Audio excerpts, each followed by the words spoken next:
మామ నువ్వు ఫస్ట్ ఆలోచించడం స్టార్ట్ చేయి.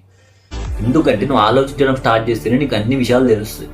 నువ్వు బాగా ఆలోచిస్తే ఈ భూమి మీద ఏదైనా కాసేదే. సంతోషం, బాధ, రుచి, నొప్పి ఇలా ఏదైనా కాసేదే. ఈ భూమి మీద నువ్వు ఉండేది కూడా కాసేపే. నువ్వు బతికేది మ్యాక్సిమం 80 years 90 years అంతే. నెక్స్ట్ ఇంకో జన్మ ఉంటుందా అంటే నీకు క్లారిటీ లేదు. అందుకే బతికినన్నాళ్ళు సంతోషంగా బతుకు. నీకు ఏదైతే సంతోషాన్ని ఇస్తుందో దానికోసం బతుకు.